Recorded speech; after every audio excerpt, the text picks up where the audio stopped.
He's gonna make it clear. Did you know? Come on, listen here. Did you know? Welcome to the Did You Know Show. My name is Brian Green, and today we are featuring the Liguori Academy, which is in the Port Richmond section of Philadelphia. And I'm really excited to talk to the students in the work plan, workforce readiness program.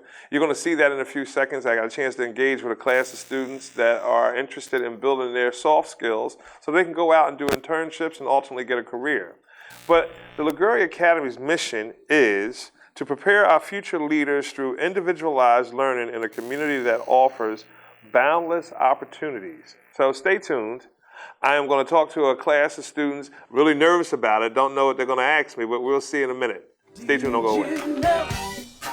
Communication. Communication. What you say to me or what you say to your peers is sometimes misconstrued and different. And you're coming to a workforce where there's a lot of opportunity. There's a skills gap. Some even say that there's not enough people coming out of school right now to really fill all the open positions. We're seeing that right now because there is a workforce shortage. By a show of hands, how many people want to go to college? It's okay if you don't. I'm just curious. How many people want to go to a trade school? Okay. All right. Anybody want to go to the military? Is that a hand raise or are you thinking about it? No? Okay, that's all right. Anybody want to go into healthcare? Nursing, scientists, technology? Okay, good. Turns out that there's a lot of people that don't have a whole lot. So that's how we built a multi-million-dollar business. You want to have $1 million in your lifetime? I like that, right? What's your name again? Chris. Chris was talking to the dean. Okay. You can do it. Let me be the first to tell you. It's not that hard. But it goes quickly. Money goes quickly. You get a lot, you spend a lot. More money, more problems. Have you ever heard that before? That's the truth. It is the truth. How many of you guys look for part-time jobs? Right. Oh, what's your name again? Chef. I like when you raise your hand. Let me just say, let me be the first one to tell you, and you'll hear it over and over again in your lives, a closed mouth don't get fed. Does that make sense to you? Does that make sense to you or no? A closed mouth don't get fed. So if you don't sell yourself, you're not even in the game. Right? You understand? Yeah. Okay. Hey, stop on this 6-inch magnets, I don't know. How do I motivate myself? Fair question. Yes, there's been several times I just wanted to just go somewhere and hide and give up. Yes. Starting a business was really difficult. Sometimes when you're waiting for people to pay you, they pay you late and you still have to make payroll. Is anybody here willing to work for free? You shouldn't. It's okay to volunteer. But, there's been times along my way that I felt that I was in quicksand. There was times that I felt that I wasn't making any headway. There was times that I felt that I didn't believe in myself.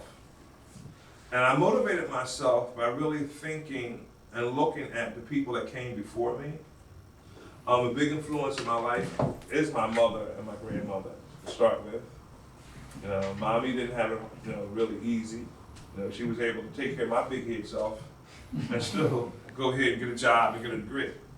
And then even though she worked for almost 18 years before she started to go back to college, that was a motivator.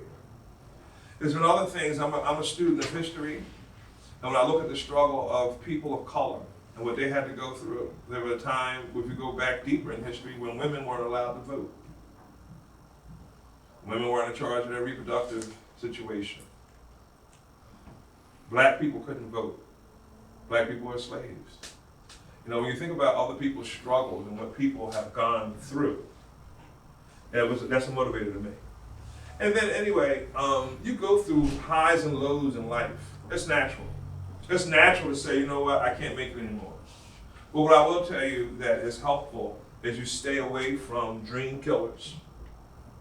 You stay away from people that you guys call them haters. Somebody that's not really into what you're into. If you tell somebody that you want to be a doctor and they're saying that you can't do it, you want to stay away from that negative influence. It's important. And you see it through. You know, there's a couple of poems that I have off the top of my head, but one poem, See It Through, you can Google it later, it's by Edgar A. Guest. And the first verse of it is, when you're up against the trouble, you meet it squarely face to face. Lift your chin and set your shoulders, plant your feet and take a brace. When it's vain to try to dodge it, do the best that you can do. You may fail, but you may conquer if you see it through. Yeah, that's off the top. That was heat. It is. And I can go on, and on. There were times when I felt, as a black man, I wasn't getting my fair shot at the moon. So what you do, you just go back and you retool yourself, and you just try to be the best you that you can be. That's when I started this conversation. I said, you make sure that you're the master of your brand. Your brand is your name. Your name is your name. You're only as good as your name. If you say you're going to do something, you should do it. If Chris says he's going to show up and do something, then everybody should know if Chris said he's going to do it, he's going to do it on his name. Right? If you say you're going to do something, you say you're going to do it, you're going to do it. What's your name again? Mia. If Mia says she's going to do something, she's going to do her homework, then we can be able to set our watch by it and say you're going to do it. Did you know? I'm here now after having talked to the kids in class. Whew, that was an experience. I haven't done that in a while. But I'm here right now with Michael Marone. He's a native of South Philadelphia. He's the founder and president of Liguori Academy, my friend. I reconnected with him, and I'm so glad that I have. He's kind of rejuvenated my spirit. And I really try to celebrate the unsung heroes in education, and he is certainly one of those folks. So without further ado, my friend, what's happening, Mike? Hey, Brian, how you doing?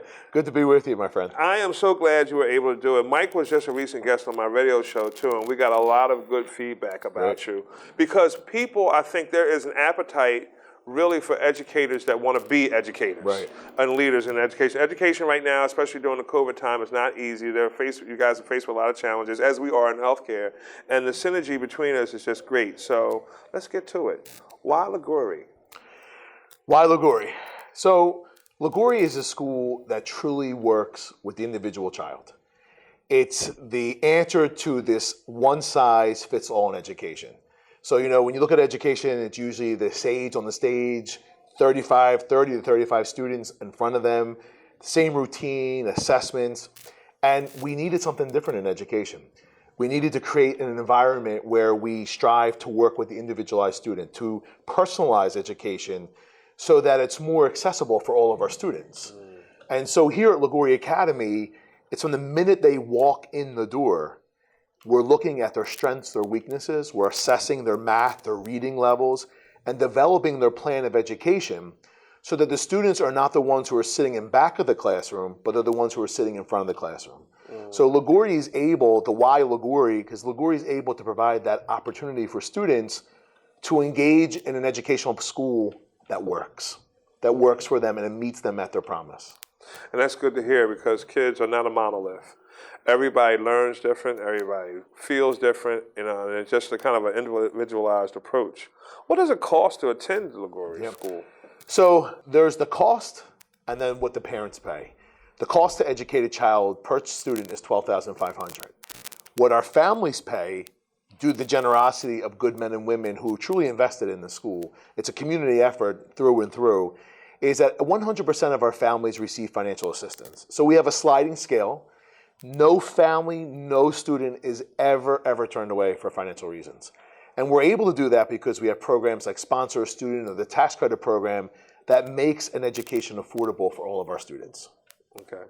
And then what makes Liguori's educational platform different? I'm kind of getting the feel that it's individualized, but the platform itself with the syllabus, the course offerings, when we think about the student to teacher ratio, what are some of the things that make you different? So our school, like the majority of high schools, we're licensed by the state of Pennsylvania. Okay. But where we become different is, number one, the approach, as we spoke of, like that individualized and personalized. So we're assessing the math level and the reading level before the students even begin a class day.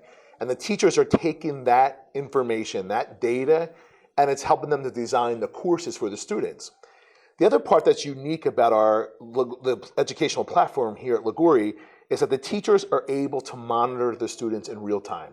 So instead of buying textbooks that by the time you get them, they're 5-7 years outdated, our curriculum is online. Now, we're not a cyber school, but the curriculum is online. It's like their textbook is online. The teacher is able to go in, add assessments, add quizzes. The students go in, they complete their work online, and the teacher has automatic that day data that will show and drive their decision for when they have the students in the classroom. So it's almost like when you go to an intensive care unit of a hospital, you can automatically find out right away what's the problem with the patient, what's going on with the patient, and what's our plan of action. Here with our platform, we're able to see what's going on with the student, where they're struggling at, where they're exceeding at, and then be able to help the teacher in making their decisions in the classroom. And I think the other part that makes Liguori unique, the educational platform, is that the students, we're not just forcing the students as a college as the only option. And I think that's foolish nowadays. When we see all the opportunities that are opening up across the country, we see here in Pennsylvania, there's a shortage in the construction field, there's a shortage in the technology field, there's a shortage in the healthcare field, that, maybe our goal should be pushing students towards careers. And as a high school, our responsibility then needs to prepare them. So what makes us unique is that we've developed cohorts of study, like a major or a minor, in technology, residential construction, and in the arts, in which the students can take courses, develop internship experiences that helps them to create a portfolio and a certification upon completion that puts them right in front when it comes time for graduation into the workforce.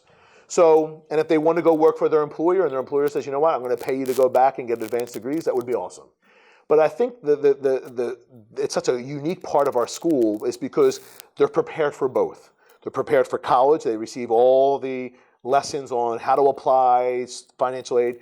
But at the same time, they're also prepared in a career pathway. They learn essential skills, employment skills. They experience internships. And so we're able to prepare students for both. So I think those three distinctly set us apart from other schools, other high schools.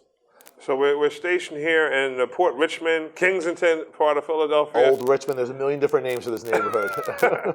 You guys have is this a newer building? This building that you guys kind of expanded? Yeah, so we did expand. So we were formerly located at Emerald and Allegheny, and we felt that the building, great landlord, great people to work with, it just wasn't helping us to grow because we needed more space. And so we identified, we looked in the area, staying true to the community. So we only moved 1.3 miles from our original site to here. So we still work with the families and we're committed to this neighborhood. The Kensington, Port Richmond, Fishtown, all the lower northeast, River Wards areas, they would refer to it. The building here was built in 1845, so it's a fortress. And it has so much character in it with hardwood floors, tin ceilings. The fourth floor is an old Shakespeare theater going back to 1845. So it's great to be in a place that we're able to expand and provide more opportunities for our students. Does the Liguori Academy provide meals and transportation for the students? Absolutely. If you ask the students about the meals, they're going to give you another rendition, but they're healthy. We want to make sure that they're healthy because you see so much the students' junk food and vending machines and all that people are feeding our kids, and it really adds to their concentration. So yes, every student receives breakfast and lunch, and if the opportunity arises, if a family's in need, there's dinner. But also our students also receive free transportation through a public transportation system. Through SEPTA. When I went back to school, when we went back to school, they had SEPTA tokens and they had trans passes. Tokens and trans pass. Now it's a key card. So that's what the kids were telling me. It's a key card because back in the day, when it had, dating myself, you had the trans pass and they had the M or the F for male or female. Exactly. So now they just have a card, but then they can't use it. The kids were telling me, students were telling me you can't use it after 7 or 8 o'clock. Right. That's what the so kind of a curfew. Exactly. Now, in some cases, we have students who internship or have night jobs. We'll work with them to make that possible. So we want nothing at all to handicap the students that are here at Liguori. So I learned, looking at your website, how is the cohort program different than a career and technical education? You hit on it a little bit.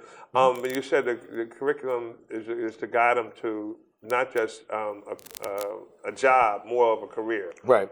So the cohorts, so a CTE school, usually what you'll find is students come in, they're freshman and sophomore year, and they pick a career area. And the majority, if not all of their courses, are really geared towards that career. So it's almost as upon graduation, you're going right into that career that you chose from high school. With us being a career-ready school, not only are we offering all the essential skills, all the development to help a student function no matter what career, but we're also asking students, what are you interested in? What would you like to go out and do an internship? Who are the people that you would like to introduce you to in our network? And if they're not in our network, how can we help them to become a part of our network? Okay. And then the cohorts in the areas, what we've done, Our cohorts are very industry informed. So we have members of the technology industry, the construction industry, and the arts that help us to develop a curriculum and a platform. So they're getting something that employers are outside saying, this is what we're looking for in technology. This is what we're looking for in construction. So we call them we say a very employer industry informed curriculum. And so, what if a student wanted to switch a cohort? Because I mean, let's face it, so many people start off maybe and maybe technical, and then may want to switch off to healthcare. Right. So that's the beauty of it. That's the beauty of not being a CTE, where it would be a little bit more of a challenge to do that. With here, the foundational courses are required in the beginning, so the students have so much other foundational courses that are the same across the board.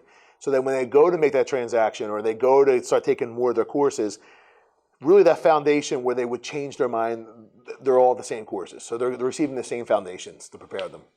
I'm sitting here with Mr. Mike Marone, who is the CEO and founder of the Liguori Academy, and his energy, as you probably would agree, is really engaging, and it's so refreshing and really uplifting, Mike, to have somebody that is really, first of all, engaging and really, you're thoroughly immersed with your spirit.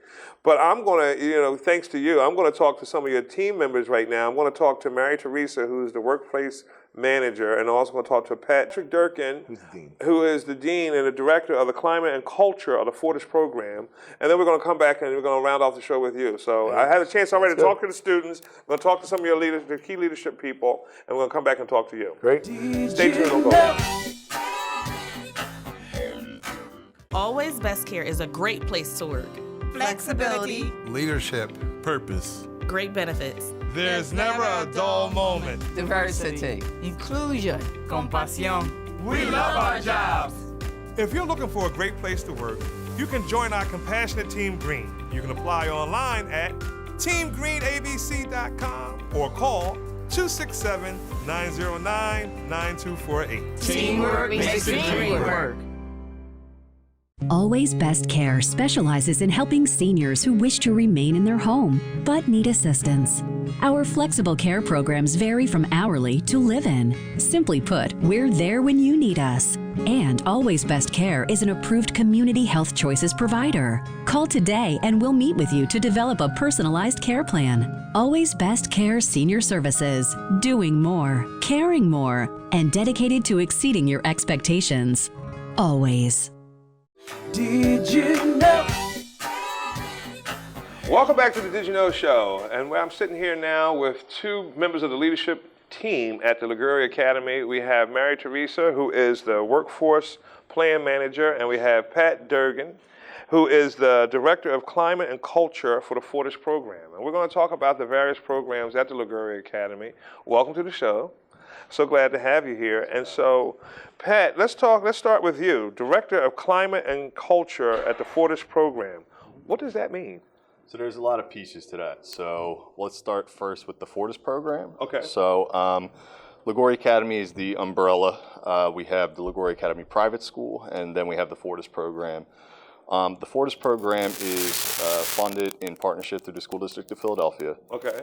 We serve students that are overage and undercredited. So they're between the ages of 15 and 21. They have 13 and a half or less credits. They need 23 and a half in order to graduate. So that means they're a little bit far behind and they're a little bit older. So these are kids that have had any number of issues. They might have had a child themselves and had to drop out to take care of their child. They might have been a kid who lost in a sea of faces, didn't get the supports that they needed, but they didn't disrupt, so they didn't get the attention that they might have needed. Okay. And anything in between. So these are kids that have kind of dropped out, now they're dropping back in. So we are working to get them towards their high school diploma. It's not a GED. It is a traditional diploma through the school district. And we're an accelerated program, so generally a school gives you credits at the end of the full school term. We give out credits at the end of the semester. So they have basically 2 chances throughout the year to earn credits, so they can do it a little bit quicker. So this is kind of your non-traditional high school program. Absolutely. And so we're located in the Port Richmond section of Philadelphia, and we're talking with Pat Durkin, and then we have Mary Teresa, who is our workforce plan manager. What does that mean? So the workforce program at Liguori Academy is within both schools, both our private school and the Fortis program. Our students take career readiness classes. Each student has to take about at least a semester of career readiness classes each year. In those classes, we focus on the 5 core values of our workforce program, which are those essential skills that they really need to get in order to find successful employment or just be successful in life after they graduate. So our 5 core values are communication, honesty, professionalism, time management, and teamwork. And we encourage the students to work on those skills while they're in their early years at Liguori Academy, so that when they get to that point where they are juniors and seniors and really ready to go out into the workplace, that we can connect them with internships and paid work experiences with our partnering organizations, of which we have many. So the students have a lot of options.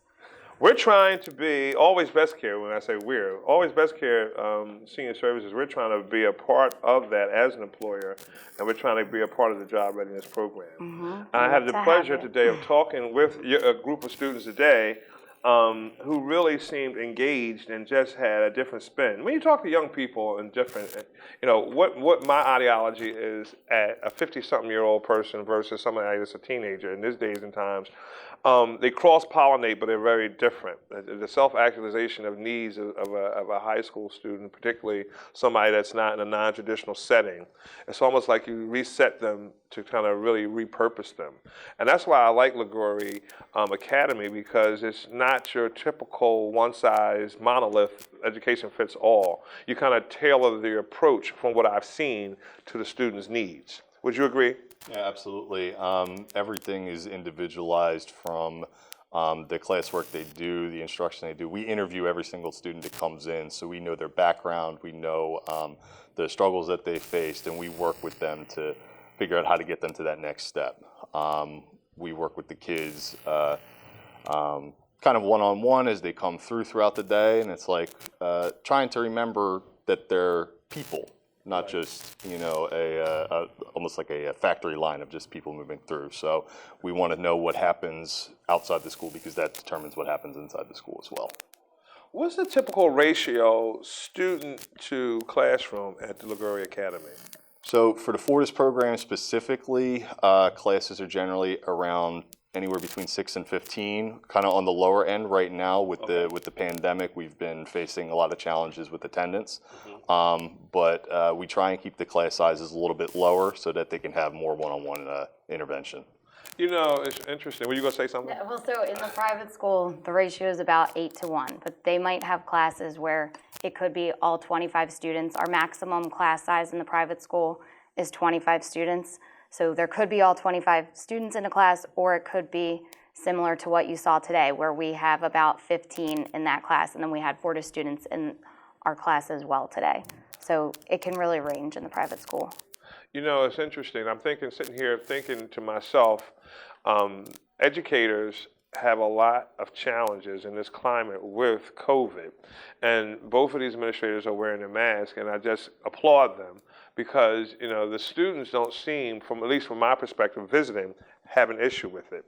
Now we can go down to nauseam about the politics behind it, but what has your experience been? I mean, how often does COVID come up in the conversation in the school? We've done a really good job of setting the tone of, we need you to wear a mask. It's for the benefit of the community. It's not just on a one-on-one type of thing. Like, we're all in this together. And so as teenagers, we have trouble telling them to keep their shirt tucked in or whatever. So making sure that the mask is off. But for me, it's always come from a sense of relationship building with that student. And it's like, hey, it is nothing personal, but I need you to get that mask up above your nose and covering your mouth. And I'm going to tell you that several more times today and multiple times throughout the year. Just get used to it. And so approaching it from that standpoint, as opposed to as a more punitive thing, or as yelling at the student saying, why is your mask not? That's going to set them off. If I work with them as a teammate, they're a little bit more receptive to it. What would you say, Mary Teresa? For the most part, our students are very good at wearing their masks. We will have to do a reminder if it accidentally falls down and they don't notice it. Right. But because everybody in our school has made sure that we're always echoing the same message that Pat and the dean of the private school, Nick, have really provided for us. They wrote all of our protocols, and we really support them in making sure that we implement them with every student. Have the parents been supportive from your perspective? When I do interviews with the private school students, the parents have been relieved that it's such an important thing for us to ensure their students' safety in that way. So for the most part, parents of the students, I would say, are very helpful as well. Yeah, I would agree with that in the Fortis program as well. Parents have been, vaccines is a different thing, but masks, they've been on top of that. So Mary Teresa is the workforce plan manager, and then Pat Durkin is the director of climate and culture of Fortis program. I want to ask you individually, because you're going to be dealing a lot now with the private versus the Fortis. I get it now. What is on your wish list? When you think of the evolution of this school and your tenure being here and your various programs, if you had to put down a wish list in no specific order, what would it be for the Fortis program? My number one thing is, and it's not necessary, this is a little bit less than a, like paper or supplies or something. I need a staff that is on board with the message that we're doing, and we get closer and closer to that every year. When I first came in, there was some confusion over what is this program like? Is this a school for kids in juvenile detention that are trying to get, or is this, what is this? So for me, a big need is just making sure my team is on board with what the messaging is, understanding the struggles our students face. We are a non-traditional school, so they need to hit it from a non-traditional perspective. Exactly, yeah. Aside from that, space is always a big thing. We have 125 kids on roster. Because of the nature of our program, we tend to see like half of that. And so we want to just make sure that we have enough space and enough team to accommodate that. Mary Teresa, over in the private school, what is the workforce plan manager, what is on your wish list? So my wish list really, month by month, seems to be coming true a little bit more every month. Okay. First off, having the students back in person was a major dream come true for me. I can imagine. Because the virtual learning was very challenging, especially we recently implemented the everyday career readiness classes, which was a major wish of mine last year, because if I only get to see the students once a week or sporadically offering extra programming, it's not the same as if them being in the classroom with me every day. So that's a wish that already has come true. And the in-person learning, really, it's just so great. It's a whole different energy this school year. I'm always very excited to come to school and be able to greet the students and have it be those relationships that I remember, because like all of us on Zoom, the students sometimes had their bad days where you would only see the tops of a head, and now I get to see them and really engage them in a different way. So that's a major dream come true for me. That's fine. When you said Zoom, my frame of reference in high school, I went to I'm a product of public school. And I can't even imagine back then. First of all, computers were kind of cutting edge at that point. COBOL and, word processors and that kind of thing were kind of that. And the dinosaur, dating myself. But certainly now with a Zoom, now present day, even when I'm on a Zoom meeting, I'm always on time, and sometimes a little earlier, which was a challenge of mine. But what really annoys me in a Zoom meeting is when people don't come live and they just have a face or a background or something like that. Do you have, when you had to deal with it, I'm just curious now because we've gotten past kind of that Zoom and kids, you can re-engage kids, but did you have a problem with kids trying to have that dark space for Zoom? Was that a requirement? They had to show your face? It was a requirement that they needed to show their faces. However, it's difficult to always, we monitored it as much as we could, but it can be difficult because when they're not with you, like in theory, you could just close your computer and that would be that, right? You wouldn't get credit for being there that day, but Now, on the flip side of that, the school district mandated that they did not have to show their face. And Really? Yeah, and so many students didn't. And you have to keep in mind, that's now a window into their world and their home life. Oh, And right. so I'm glad you brought that up. Yeah. Yeah. So you might see something going on that they might not want you to see, that they're embarrassed about, or that is upsetting to them, or you might see any number of things, and it's just important to keep that in mind as we go through. So some students were good with it. Some students really, they were a gray screen the entire time I knew them, and now seeing them in person is something different. But it's important to remember that this is a safe space for them. Okay. And so where the pandemic was okay, we get to work from home, it's whatever, you took that safe space away from them in a lot of cases. So. Wow, we were sitting here at the Liguori Academy in the Port Richmond section of Philadelphia. I'm sitting with the two members of the leadership team, Mary Teresa, who is the workforce plan manager, and Patrick, he said I can call him Pat Durkin, who is the director of climate and culture for the Fortis program. And the school is kind of subdivided, if you haven't been following, kind of your private school side, and then you also have the Fortis program. We're going to take a quick break. We're going to come back to the other side, and I'm interested in learning whether or not there's a prom, what are some of the events coming up, and that kind of deal. Stay tuned, don't go away. Always Best Care specializes in helping seniors who wish to remain in their home but need assistance. Our flexible care programs vary from hourly to live-in. Simply put, we're there when you need us. And Always Best Care is an approved Community Health Choices provider. Call today and we'll meet with you to develop a personalized care plan. Always Best Care Senior Services, doing more, caring more, and dedicated to exceeding your expectations. Always. Did you know? Welcome back to the Did You Know Show. I want to remind our viewers that you can catch me on radio at 96.1 FM on Saturdays at 4 p.m.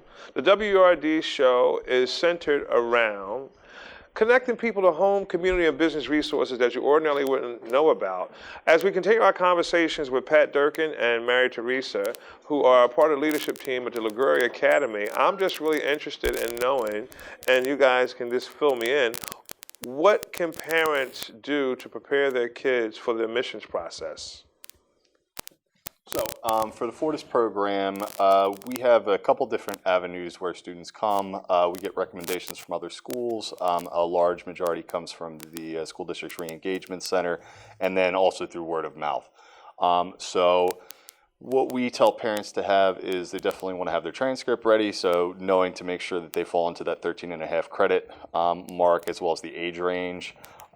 They should be prepared to kind of talk about their educational history, what they're looking forward going into the future, and just be honest and open about their experiences, because sometimes parents might be, or students might be hesitant to talk about something that might have happened. But the more we know and the more honest that they are, the better we're able to work with them. Something that might be they might almost see as concerning, like, yeah, we can work with that. That's that's nothing big. So just that open and honesty is probably the biggest piece.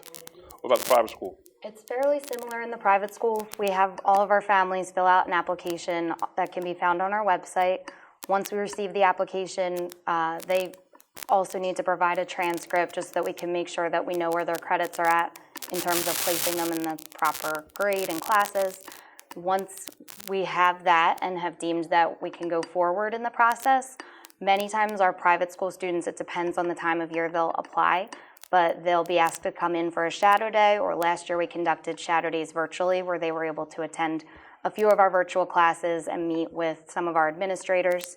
The last step is that they'll do an interview very similar to what Pat described, where it's really a getting to know you. So we tell the families there's no wrong answers. We just want to make sure that Liguori is a good fit for you and that you are a good fit for us. So that's pretty much the end of the process. Silly question from my perspective, but now that I'm thinking about admissions. Do you have rolling admissions, meaning do they just come in one grade, or do they come in multiple grades?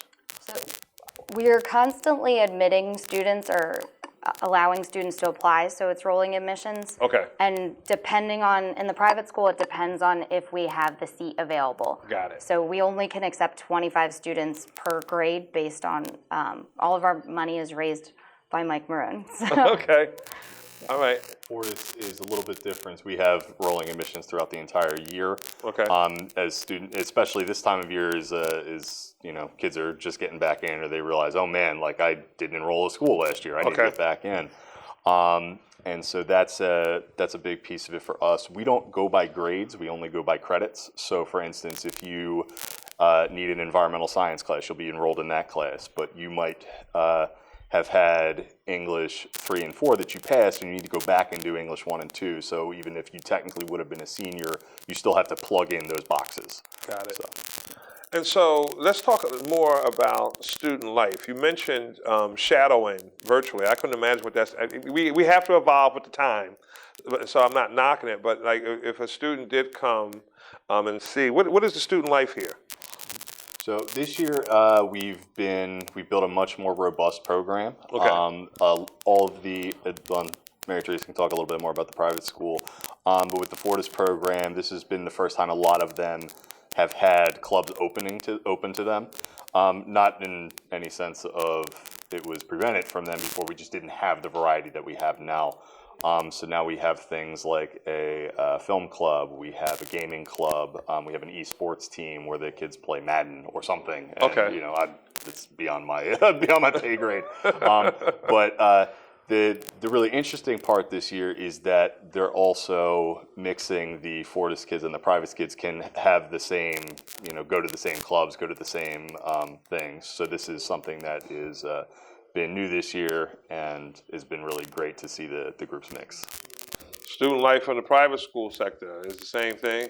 It's pretty much the same thing, yeah. So we've added in, we have over 12 different clubs right now. And what I say to the students, especially when I visit the grade schools, say, at Liguori, everything is individualized. So if you got 4 kids together and said, we want this club, we will find a way to make it happen for you. That's how our gaming club got started, was that there were a few students who wanted to stay after school. They approached a teacher and said, would you be willing to moderate our club? And the teacher said, yeah, I'd be happy to. And now it's turned into the beautiful gaming center that we have now. So they have a lot of power, the students here. We're making them leaders and giving them that opportunity. This is also the first time that there has been a specific Fortis student government. Oh, wow. Where students have been, we've had a couple attempts before, but this is the first time it's gotten up and running and the kids are really getting involved in it. And they meet at lunchtime to go over things and think, what do you want to see here? What changes would you like to make? And so that's a chance for them to get a good voice. One of my favorite things as I reflect back to high school, shout out to Central High School, by the way. One of the things that I was really involved with back in the day was a movie club. And back then, it was the disc, actually. Before the VHS, they had the disc. I'm dating myself a little bit. Yeah. Remember that, right? And so, do you guys have a movie club? What other some of the clubs you have here? We do have a film club, Okay. and that was kind of brought about because our English teacher would make references to films, and the students wouldn't get what she was talking about. So she's like, Me too! You kids need to see some different movies. So that was a thing. We have a gardening club where the students are planning to grow different types of plants and things, and to be involved in that. We have a chess club. We have an arts club. The arts club was so big that it was actually broken into 2 different sections because kids were so into it. So there's all sorts of things that they're doing. We're also starting. One of our English teachers, Mr. McGrath, is taking over athletics, and we're building that from the ground up now. So. Wow. So we talked about admissions. We talked about student life, the clubs. I'm really happy to hear they got a film club because oftentimes you can find who's the oldest one in the room. We start making references to movies that kids are like, what are you talking about? Especially now we're coming into the Halloween scary time frame. So every time. Mine too, by the way. And anyway, you kind of evolved. You have the SGA. Is there a prom at this school? Oh yeah. Absolutely. So talk about it. Is it a full-on prom? Is it a junior prom? Is it a senior prom? So it is comprehensive. Both Fortis and private students are allowed to go. Okay. Before the pandemic, we held our event at the Pyramid Club in Center City, which was blowout party. Everybody came dressed to the nines, food, music, all that stuff. I didn't go to my prom, so it's an experience for me to always go to my students' proms and see what that's like. But it was it's good to see them out of school and be really excited about the end of the year and kind of moving on to that next step. So. What about when I think of it, you got me thinking of my high school, fun thing is the yearbook. Are you guys putting together a yearbook? We have a yearbook committee. That's one of our other clubs, actually. Okay.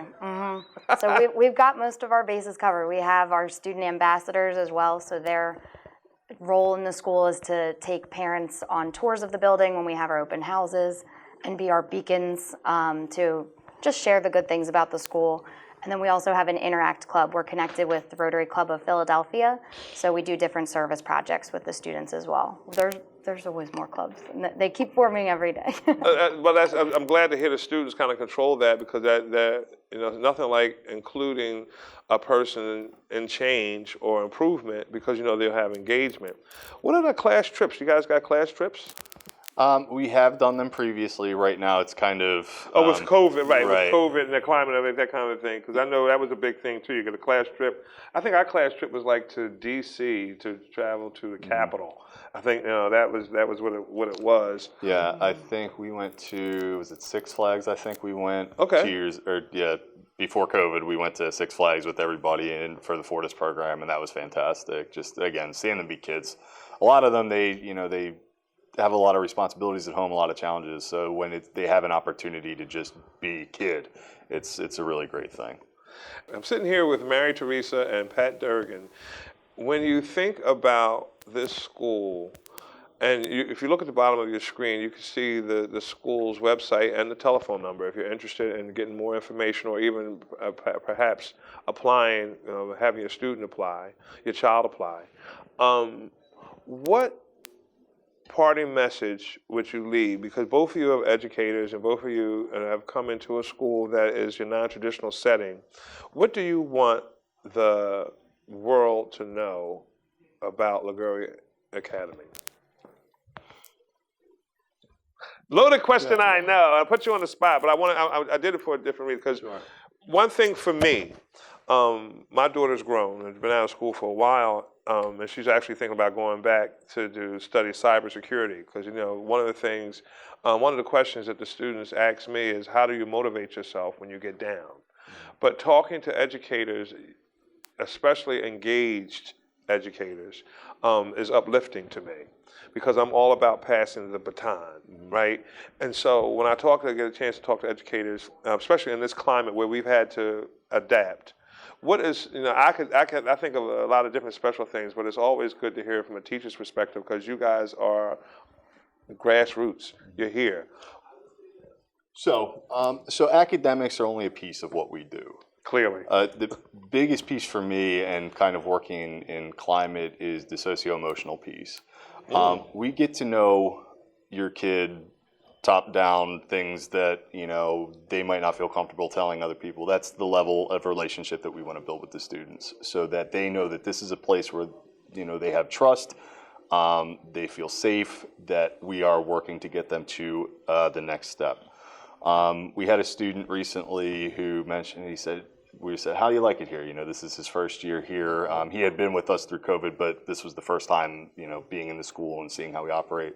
And he said, I come from other schools where teachers are screaming and the classrooms are a mess and they can hardly teach because they're just trying to get in. And that's not what we do here. We don't have people screaming. We have, we welcome you when you come in. We say, hey, how did that thing go the other night? How's your mom doing? What's going on? And we try and get to know the kids on a level that, and that was kind of something that as a teacher I was told not to. You don't ever want to know what's going on in your students' lives, or you don't want to build a relationship with the kids. And having worked here, that's really the number one thing, is we build relationships with the kids, with the community, with the families.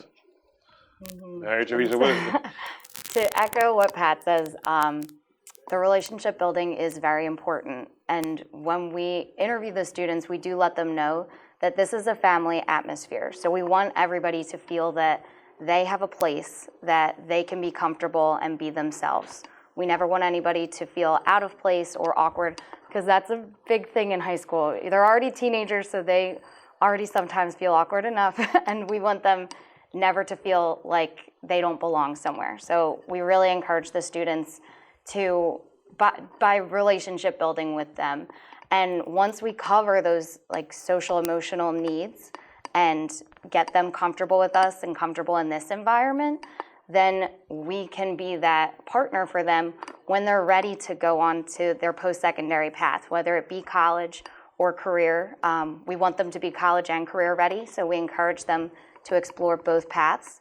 But it's very important for us to make sure that we're meeting those basic needs so that when the time comes and they're ready to leave us, we're always sad to see them leave too. Even though we're happy that they're gonna be on to the next step, it's a little piece of our family that's going away, but we know that they'll come back and see us because we are that family. Do the kids come back a lot? Yeah. Oh yeah. Okay. We have one who's here every day. I imagine it's a safe place, you know, and you know, we're talking about the new building, and you guys are kind of growing, obviously. I hope, I have nothing but a real robust energy and support for this school. And I'm going to do everything I can to work with you guys for the job readiness program. I hope you guys invite me back. All right. Thank you again for coming on the show. I appreciate it. We're going to take a quick break. Please don't go away. We're going to continue our conversation with the CEO and founder, Mike Marone. Please don't go away. Always Best Care is a great place to work. Flexibility. Leadership. Purpose. Great benefits. There's never a dull moment. Diversity. Inclusion. Compasión. We love our jobs. If you're looking for a great place to work, you can join our compassionate Team Green. You can apply online at teamgreenabc.com or call 267-909-9248. Teamwork makes the dream work. Always Best Care specializes in helping seniors who wish to remain in their home but need assistance. Our flexible care programs vary from hourly to live-in. Simply put, we're there when you need us. And Always Best Care is an approved Community Health Choices provider. Call today and we'll meet with you to develop a personalized care plan. Always Best Care Senior Services, doing more, caring more, and dedicated to exceeding your expectations. Always. Did you know? Welcome back to the Did You Know Show. Had an explosive interview with Mary Teresa and Pat Durkin. Wow, we're going to wind down the show, and I don't know how we can wind down the show. And we have so much stuff to unpack with Mike Marone, who is the CEO and founder of Liguori Academy. Mike, as we join back into the conversation, your team is just awesome. They're good people. They're truly dedicated. I am really was moved. My spirit was moved. I can't wait to come back and work with your team. But what does it mean when you say Liguori Academy is data-driven? Well, I heard a lot about statistical and that kind of thing. What does that mean with data-driven? So when we say data-driven, you know, in a traditional school, usually a teacher will teach for a week and a half, a particular lesson or a group of lessons that make up a unit. At the end of that unit, there'll be some type of traditional assessment, a test, a quiz, or some kind of project. And usually what happens is there's not that automatic feedback. Now, in some cases, that may happen. Teachers may do something informal to see how students progressing along the way. But here at Liguori, when the students are working on their ingenuity, when they're working on their online platform, the teacher every night, every day, is going to see exactly where that student is going to struggle.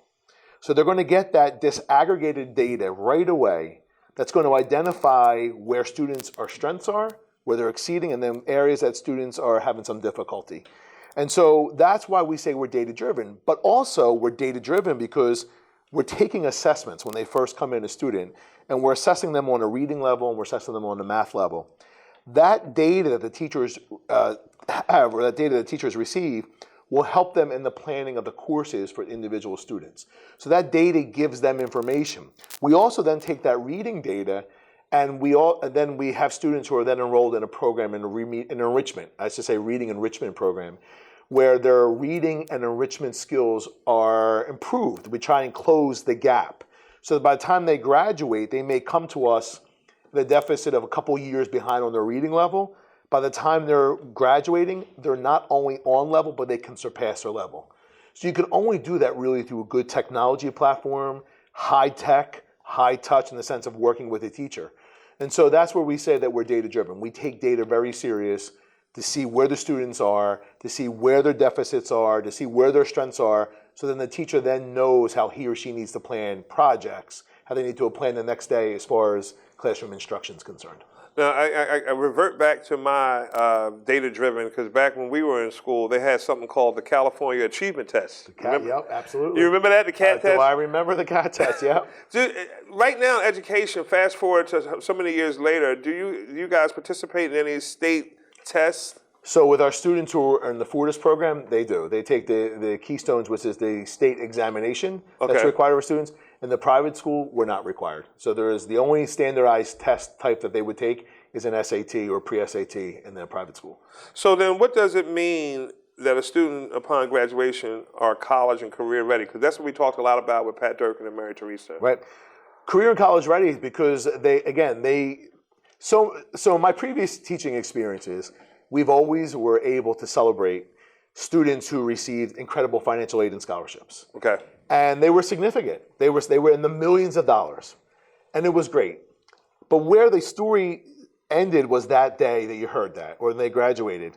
Where the story continued is that after a semester of being in college, or after a year of being in college, we found a large number of students would drop out. Or they could no longer continue the path because they didn't have the support from home, or they didn't have support of someone who understood the seriousness of the college, of going to college. They didn't have the right environment, so to say.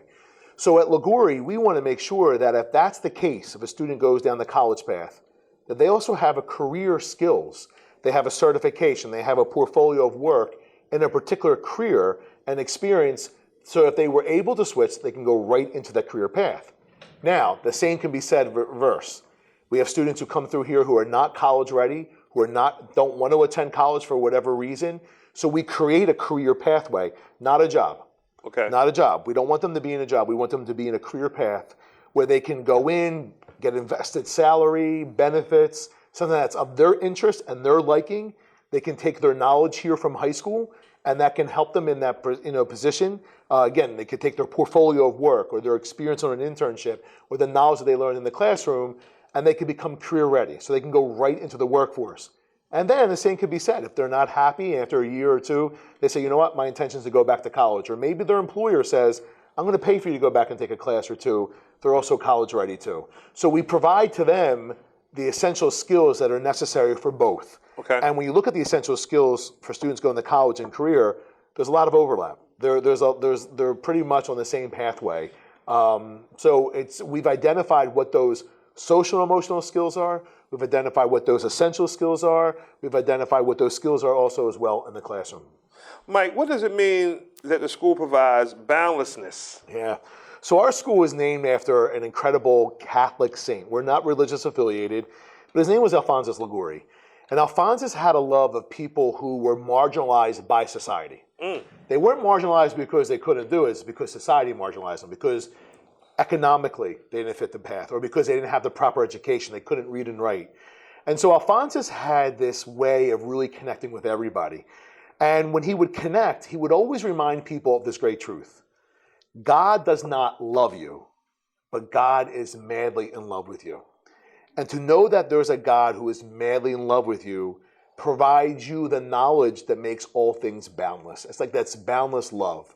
And so here at Liguori Academy, we are a school rooted in the thought of Alphonsus Liguori, and know that our students are loved by God and loved by us as a community. And therefore, that love makes all things possible. And that love comes through in the boundlessness. So we want our students to be boundless, and we remind them of what it means to be boundless, because we want them to experience all these opportunities that can only come from someone who loves them. And so we create that climate, we create that culture here at Liguori Academy. So when we say to our students, you're boundless, that's exactly what we mean by our boundless.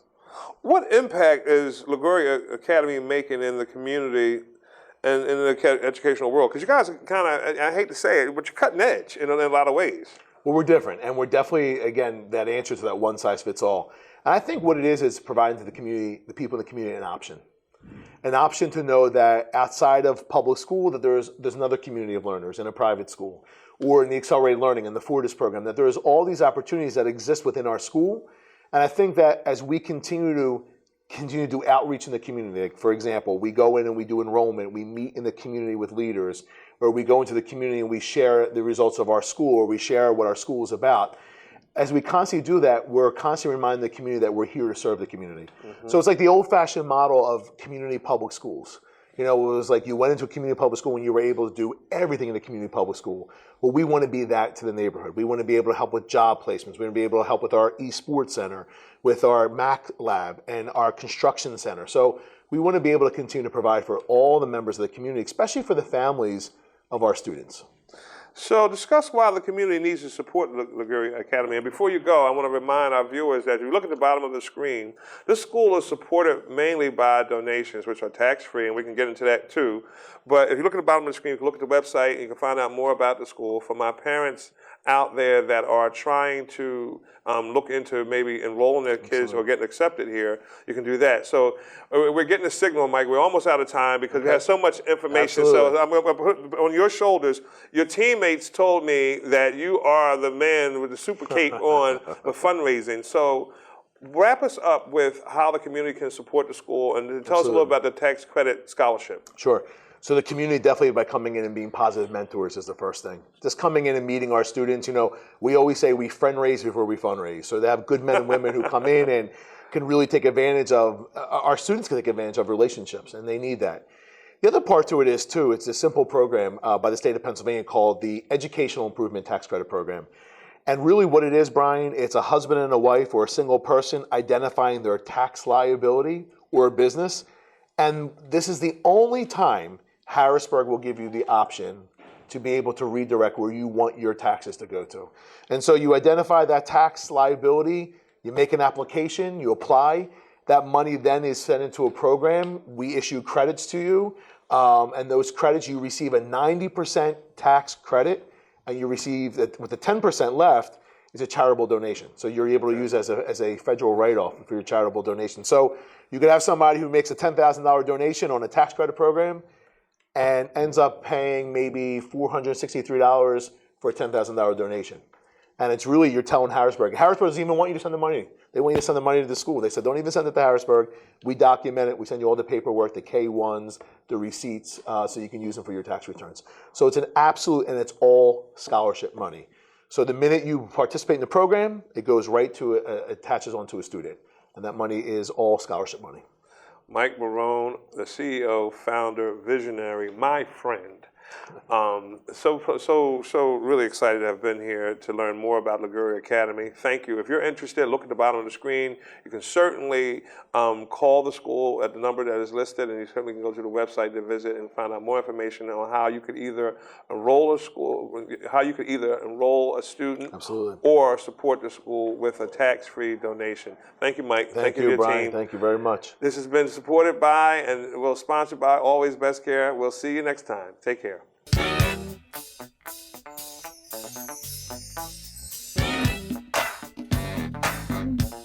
Did you know he'll help you understand? Did you know